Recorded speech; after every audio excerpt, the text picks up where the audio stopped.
Kalau Sang Buddha sebagai guru agung, dikenal sebagai guru agung, lalu beliau mengajarkan apa ya? Mendidik yang bagaimana ya?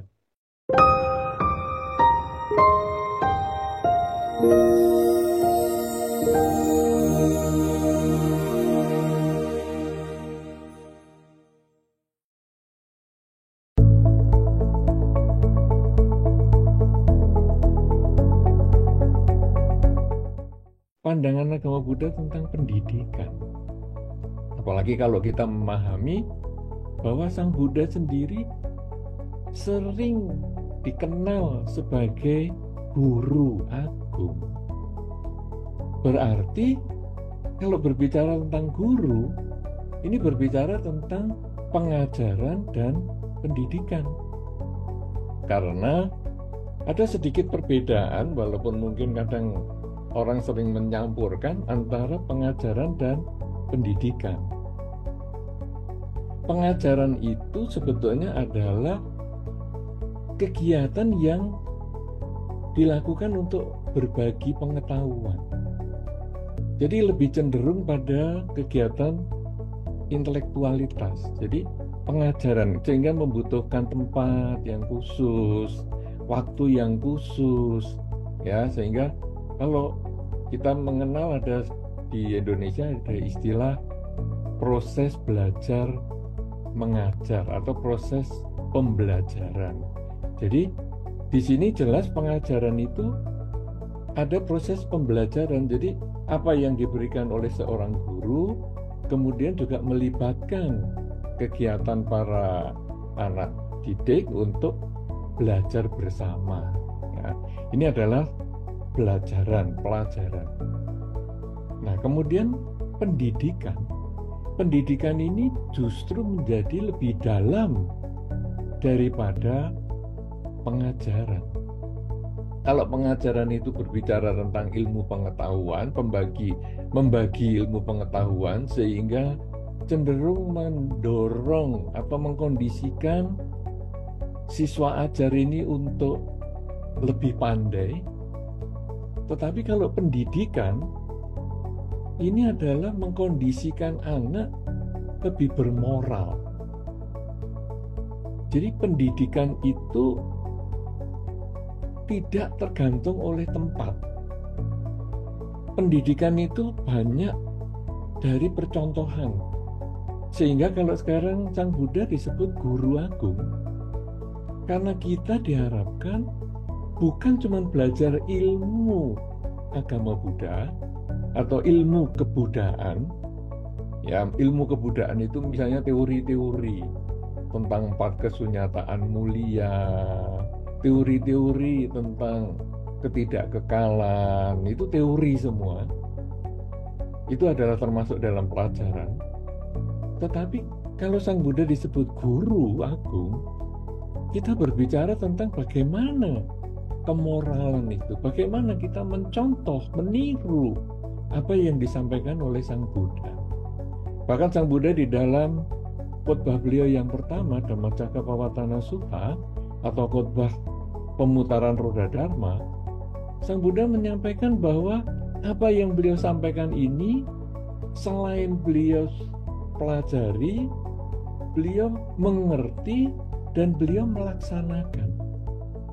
Kalau seorang guru yang mengajar, mungkin hanya orang-orang yang mengerti kemudian mengajarkan keesokan harinya. Sehingga di dalam pengertian para guru sering mengatakan, apa sih yang disebut guru? Guru yang mengajar. Guru yang mengajar bukan guru yang mengerti segalanya, tetapi guru yang mengajar itu adalah guru yang menang semalam belajar lebih awal daripada muridnya. Sehingga muridnya mungkin terkondisi bisa lebih pandai daripada gurunya, karena guru hanya menang semalam. Begitu bisa diajarkan pada hari ini, mungkin murid menjadi lebih pandai daripada gurunya. Nah, tetapi kalau pendidikan ini bersifat kemoralan, jadi dia meniru. meniru apa yang dilakukan oleh gurunya. Apakah gurunya ini baik? Apakah gurunya ini benar? Nah, sehingga kalau di dalam pepatah Indonesia kan ada mengatakan guru kencing berdiri, murid kencing berlari. Jadi ini sebetulnya adalah guru mengajarkan sesuatu sudah baik, kemudian murid meniru, tetapi menirunya kreatif dia. Kencing sambil berlari, tidak sambil berdiri misalnya. Nah, ini berarti ada kesalahan di dalam pola pikir si murid. Ini yang mungkin nanti kalau Ibu Ratna sampaikan, yang tadi di awal mungkin juga kemudian diuraikan juga oleh Pak Novi, kemudian juga ditekankan lagi oleh Pak Andri Wongso, yaitu bahwa ada orang-orang yang berilmu pengetahuan tetapi menyalahgunakan ilmu pengetahuannya ini untuk hal-hal yang merugikan pihak-pihak lain. Kenapa? Karena gurunya mengajar sudah benar, mendidik sudah benar, guru kencing berdiri, murid kencing berlari. Ada hal-hal yang hilang di dalam proses transfer pengetahuan, proses transfer kemoralan. Nah, saudara-saudara, kalau Sang Buddha sebagai guru agung, dikenal sebagai guru agung, lalu beliau mengajarkan apa ya? Mendidik yang bagaimana ya? Supaya para siswanya, jadi murid Sang Buddha ini sering disebut juga para siswa Sang Bhagawa, murid Sang Buddha, diajarkan apa ini? Dididik apa ini? Nah, di dalam Dharma disampaikan faktor-faktor yang bisa mempengaruhi seseorang meningkat pengetahuannya, tapi juga sekaligus meningkat kemoralannya, sekaligus meningkat kebijaksanaannya. Jadi kalau tadi kan yang dikhawatirkan, yang disampaikan oleh Ibu Ratna, disampaikan oleh Pak Novi Basuki, yang disampaikan oleh Pak Andri Wongso, itu kan orang pinter yang kemudian kelakuannya nggak baik. Nah, ini Sang Buddha menyebutkan bagaimana di dalam pendidikan itu selain mempunyai pengetahuan, mempunyai kemoralan, sekaligus mempunyai kebijaksanaan, sehingga jangan sampai menyalahgunakan pengetahuan yang dimiliki, tapi sekaligus memiliki kebijaksanaan. Nah, beberapa faktor yang disampaikan ada cukup banyak, tetapi mungkin dalam kesempatan ini saya hanya berbagi sedikit yang bisa saya sampaikan, karena sama dengan Pak Novi Basuki tadi, saya juga kepingin mendengar dari yang lain, lebih banyak mendengar mungkin dari diskusi dan sebagainya untuk meningkatkan kualitas diri juga. Nah, karena kita kan memang harus belajar seumur hidup seperti yang disampaikan oleh Pak Andri Wongso. Hal apakah yang perlu kita miliki yang pertama sebagai orang yang perlu memperoleh pendidikan? Karena pendidikan ini bukan hanya satu sisi, bukan hanya guru yang ingin memberikan pemahaman, pengetahuan, tetapi juga dari siswa ini yang perlu belajar. Ada kemauan membuka diri. Kalau tadi Pak Novi Basuki sudah menyampaikan bahwa kenapa Tiongkok bisa maju, karena memiliki pengertian membuka diri, bisa belajar apapun kepada siapapun. Bahkan tadi disampaikan secara ekstrim kepada anjing pun, kepada hewan pun, kalau memang kita mau belajar, di situ ada pelajarannya. Ya, di dalam budaya masyarakat dulu kami sampaikan bahwa bumi kita yang demikian luas ini sebetulnya adalah pelajaran isinya. Ini adalah buku. Pohon yang tumbuh itu adalah seperti alat tulisnya, dan air di sungai, bahkan air yang di lautan, itu adalah seperti tintanya. Alat tulis dan tinta sudah ada. Dunia yang sedemikian luas ini sudah berisi pengetahuan yang sedemikian banyak, tinggal kita membuka diri untuk belajar memperluas wawasan. Nah, apakah syarat-syarat untuk belajar yang disampaikan oleh Sang Buddha, Sang Guru Agung ini kepada para siswanya? Yang pertama adalah bahwa untuk mau belajar, kita harus mau mendengar. Mendengar dengan baik. Mulut hanya satu, telinga dua, berarti lebih banyak mendengar daripada berbicara. Karena dengan banyak mendengar, kita banyak pemahaman yang kita peroleh.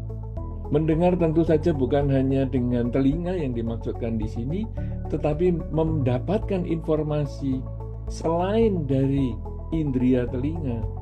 Indria penglihatan juga perlu banyak membaca. Ya, tadi Pak Andri Wongso menyebutkan di belakang saya ribuan buku. Sudah saya baca semua sekian puluh tahun. Wah, luar biasa banget. Karena itu adalah pengetahuan yang kita masukkan di dalam data. Kalau sekarang ya seperti yang Pak Andri Wongso sampaikan juga, kita belajar dari ChatGPT misalnya, atau berbagai macam program AI lainnya yang begitu ketik langsung keluar data yang kita inginkan. Itu adalah sarana kita belajar, memasukkan data semaksimal mungkin. Syarat yang kedua, masukkan data dan diingat baik-baik. Karena masuk data banyak, ingatan tidak baik, datanya gampang hilang.